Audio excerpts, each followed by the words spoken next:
With Omega being the top 3 selling brands in the world, they have been pretty busy. Halfway through the year and thus far, they introduced 12 new different models. A lot of buzz around some have been forgotten. I decided to show you just why Omega is so successful while going through the models they released thus far this year.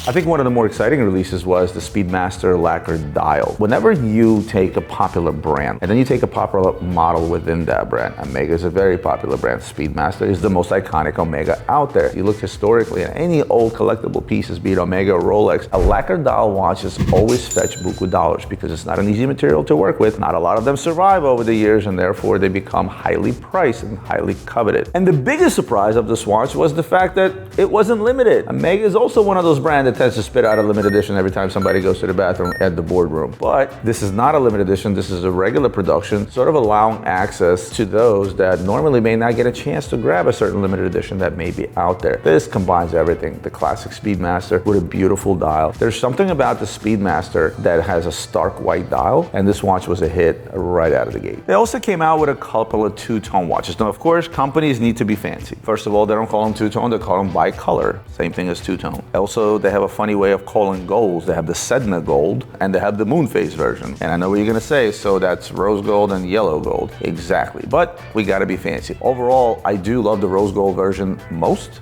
That pink dial just absolutely does it for me. However, even though the yellow gold is still a bit subdued, it's still the right proportion of two-tone. Every time I look at two-tone watches, companies sometimes tend to overdo it. These two pieces, I think they managed to give us sort of the right proportion, again, based on my opinion. Speedmaster Dark Side of the Moon, something that I've had a lot of success with, and rightfully so. Personally, aesthetically, if I wanted something different in a Speedmaster, I will definitely reach for the Dark Side of the Moon. There was the gray side of the moon, and I'm sure in the future we're gonna see the pink, gray, and yellow side of the moon. But the Dark Side of the Moon, to me, aesthetically, was always something that I felt that, getting into a watch that has ceramic, that has that dark look, there's nothing better out there than a Dark Side of the Moon. The new one came out, it houses a new movement, caliber 3869, manual winding movement, and it has a completely revamped design. Not only does it benefit from both METAS and COSC certificates, but it's also laser engraved to mimic the moon's surface, which is something I like most. Somebody behind a computer, when they designed this thing, did it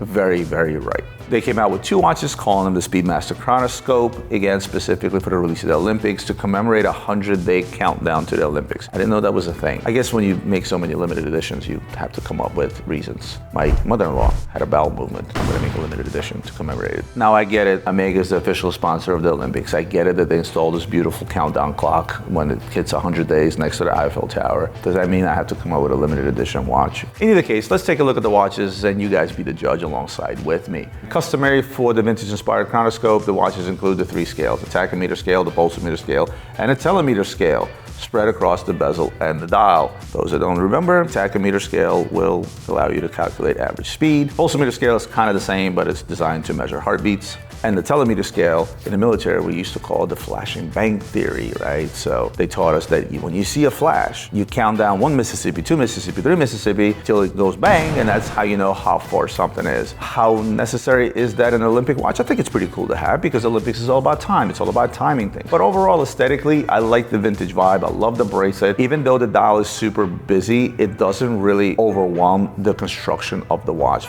Omega just happens to know exactly how to properly ratio everything, right? Where it just works. Of course, they didn't forget about the ladies. They did make a diamond Speedmaster 38mm. And again, you got these oval shaped sub dials, giving you the DeVille vibes. Green dial, jumping a bit on the bandwagon. Personally, I don't think that's a good looking ladies watch. It takes a certain type of taste for a lady to pick up an Omega because it's a pretty brute watch, not a feminine watch whatsoever. Something like this is for a lady that wants a sports watch look and feel. Also size, 38mm is not small for a ladies watch, but at the same time just wants to add a little bit of bling, make it a little bit more special. This is sort of a matter of taste, not to my personal taste, to be honest with you. And of course, Omega is not just about the Speedmasters, it's also about the Seamasters. And Omega released what I feel like was their dig at maybe the OP Rolexes, just different colorways, pretty crazy colorways. What was cool about these is everything is a matte finish. Like there's not a single high polished part, even to include the colorful bezel, even the ceramic was subdued. Oftentimes you'll see that matte finish,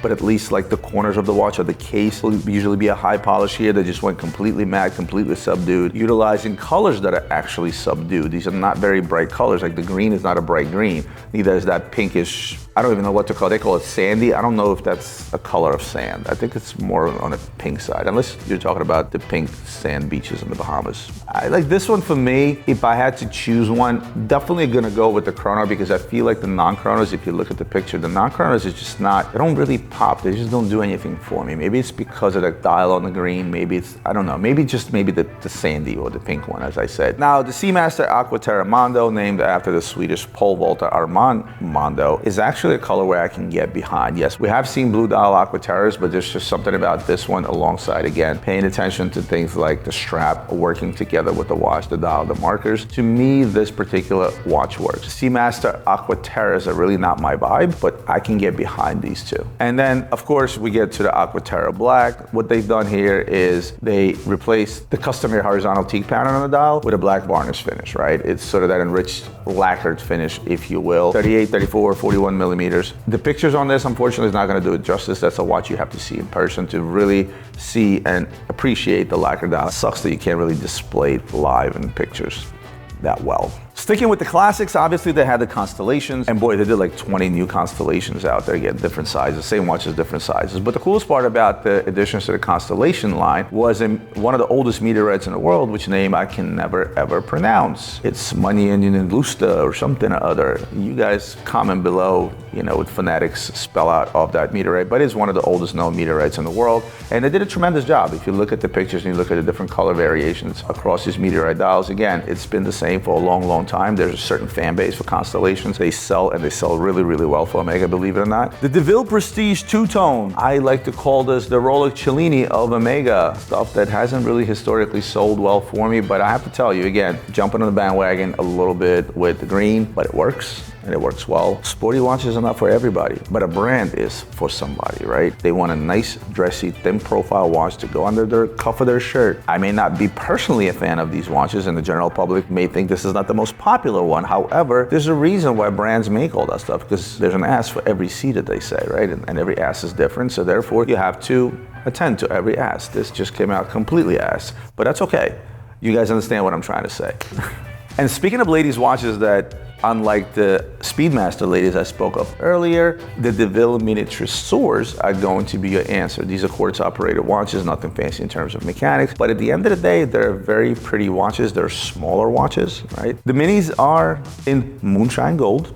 Once again, they're not overwhelmingly dripping with diamonds. It's just something that makes a statement. It's very elegant, with which I feel they have done a good job. Ladies and gentlemen, this is a quick run through of the first half a year from Omega. I think overall they get a solid A, because majority of the models they came out with, even though a lot of it's more of the same, some solid design behind it. The steel one is going to be the one that people will go after due to its price tag, where the rose gold ones will be for those that want something a little bit more expensive. And there's your half year recap. I'll see you on the next one.